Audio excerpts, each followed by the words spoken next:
Guys Paytm నుంచి ఒక big update వస్తుంది, ఒక విధంగా గుడ్ న్యూస్ అని చెప్పుకోవచ్చు. దానికి సంబంధించిన డీటెయిల్స్ అన్ని కూడా తెలుసుకోబోతున్నాం. బట్ ఇలాంటి అప్డేట్స్ అని మీరు మిస్ అవ్వకుండా ఉండాలంటే డెఫినెట్ గా మన ఛానల్ కి సబ్స్క్రైబ్ అవ్వండి. అంతేకాకుండా మీ స్క్రీన్ పై చూస్తున్నాక ఇది మన టెలిగ్రామ్ గ్రూప్. ఇక్కడ మంచి మంచి డీల్స్ అన్ని కూడా వస్తుంటాయి, అప్పుడప్పుడు మంచి మంచి కూపన్స్ కూడా వస్తుంటాయి. అవన్నీ కలెక్ట్ చేసుకుని లేదా ఆఫర్స్ అని యూజ్ చేసుకున్నట్టయితే మీకు బాగా మనీ సేవ్ లేదా ఎర్న్ అయ్యే అవకాశం ఉంటుంది. మన గ్రూప్స్ సంబంధించిన లింక్స్ డిస్క్రిప్షన్ లో ఉంటాయి, అలాగే కామెంట్ సెక్షన్ లో కూడా పిన్ చేసి ఉంటాయి. ఇక మీరు ఇప్పుడు స్క్రీన్ పై చూస్తున్నారు కదా, ఇది NPCI నుంచి వస్తున్న అఫీషియల్ డాక్యుమెంట్. సో ఇందులో ఎలాంటి ఫేక్ న్యూస్ అయితే లేదు, అఫీషియల్ గా డాక్యుమెంట్ వచ్చింది కాబట్టి నేను వీడియో చేస్తున్నాను. ఇక్కడ మీరు గమనించినట్టయితే టాప్ లోనే మెన్షన్ చేశారు, NPCI grants approval to 197 Communications Limited లేదా OCL అని షార్ట్ ఫామ్ లో అంటాం, to participate in UPI as a third party application provider అని ఉంది. సో 197 కమ్యూనికేషన్ గురించి ఎప్పుడైతే పేటిఎం బ్యాన్ అయిందో అందరికీ తెలిసే ఉంటుంది, చాలా చర్చ జరిగింది దీనిపైన. పేటిఎం అనేది కూడా దీని కిందకే వస్తుంది కాబట్టి సో ఈ వీడియోలో ఎక్కడైనా కానీ OCL అంటే అది మీరు పేటిఎం అని ఇండైరెక్ట్ గా అనుకోవచ్చు. ఇక ఈ పర్టికులర్ OCL కి UPI లో పార్టిసిపేట్ అవడం కోసం థర్డ్ పార్టీ అప్లికేషన్ ప్రొవైడర్ గా అప్రూవల్ అయితే రావడం జరిగింది. దీనికోసం మల్టిపుల్ బ్యాంక్స్ అనేవి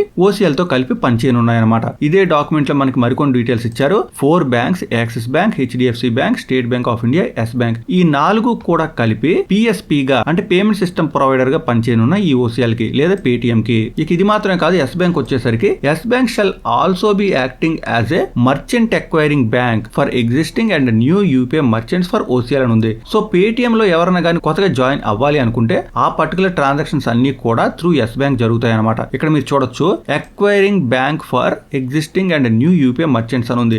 సో కొత్త వాళ్ళు జాయిన్ అవ్వాలన్నా ఉన్న వాళ్ళు UPI ట్రాన్సాక్షన్స్ అన్ని మర్చెంట్స్ సంబంధించి అవన్నీ కూడా త్రూ S బ్యాంక్ అవుతాయి అనమాట. ఇక మీ అందరికీ తెలిసే ఉంటుంది, పేటిఎం ఉపయోగించే వాళ్ళకి @పేటిఎం అనే ఒక హ్యాండిల్ కూడా ఉండేది. ఆ హ్యాండిల్ కూడా ఆగిపోలేదు, ఇకపై పనిచేయనుంది. దానికి కారణం ఏంటంటే @Paytm handle shall be redirected to S bank అని ఉంది. సో ఏవైనా కానీ ట్రాన్సాక్షన్స్ @పేటిఎం అని జరిగినట్టయితే అవన్నీ కూడా S బ్యాంక్ హ్యాండిల్ చేస్తుంది. సో ఎప్పటిలాగా మీరు @పేటిఎం హ్యాండిల్ కి ఏమైనా ట్రాన్సాక్షన్ చేసినట్టయితే అది కూడా S బ్యాంక్ హ్యాండిల్ చేస్తుంది అనమాట. దీని కారణం ఏంటంటే ఇంతకుముందు పేటిఎం పేమెంట్స్ బ్యాంక్ ఉండేది కాబట్టి దాంతో అన్ని ట్రాన్సాక్షన్ జరిగాయి. ఇప్పుడు అది బ్యాన్ అయింది కాబట్టి దాని ప్లేస్ లో S బ్యాంక్ వస్తుంది. బట్ @పేటిఎం హ్యాండిల్ మాత్రం వర్క్ అవుతుంది. ఇక మరొక పాయింట్ ఏంటంటే, this will enable existing users and merchants to continue to do UPI transactions and autopay mandates in seamless and uninterrupted manner అని ఉంది. సో ఈ విధంగా @పేటిఎం పని చేయడం వల్ల, ఈ S బ్యాంక్ అనేది హ్యాండిల్ చేయడం వల్ల ఎగ్జిస్టింగ్ యూజర్స్ ఇంకా మర్చెంట్స్ కి సంబంధించిన ట్రాన్సాక్షన్స్ అన్ని కూడా నార్మల్ గానే జరుగుతాయి, ఇంక్లూడింగ్ ఆటోపే మ్యాండేట్స్ కూడా. సో ఎవరైతే పేటిఎం అప్లికేషన్ ఎక్కువగా యూజ్ చేస్తుంటారో వాళ్ళు కంప్లీట్ గా ఆపేయవలసిన అవసరం లేదు.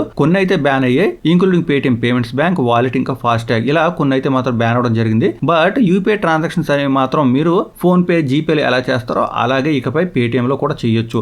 దీనికోసం 4 బ్యాంక్స్ కలిసి పనిచేస్తున్నాయి. అలాగే స్పెషల్ గా S బ్యాంక్ వచ్చేసరికి మర్చెంట్స్ కి సంబంధించిన ట్రాన్సాక్షన్స్ అన్ని జరుగుతాయి. అలాగే @పేటిఎం హ్యాండిల్ కూడా S బ్యాంక్ హ్యాండిల్ చేస్తుంది అనమాట. ఈ విధంగా డీటెయిల్స్ ఉన్నాయి. మీకు ఏమైనా డౌట్స్ ఉంటే మాత్రం కామెంట్ చేయండి. అందరికీ విషయం తెలిసే వీడియో లైక్ అండ్ షేర్ చేయడం మాత్రం మర్చిపోదు. మీకు ఇంకా ఎక్కువ ఇన్ఫర్మేషన్ తెలుసు అనుకుంటే అది కూడా కామెంట్ చేయండి. కామెంట్ చూసే వాళ్ళకి హెల్ప్ అవుతుంది. మరొక అప్డేట్ తో మళ్ళీ కలుసుకుందాం. అంతవరకు సెలవు. Thanks for watching.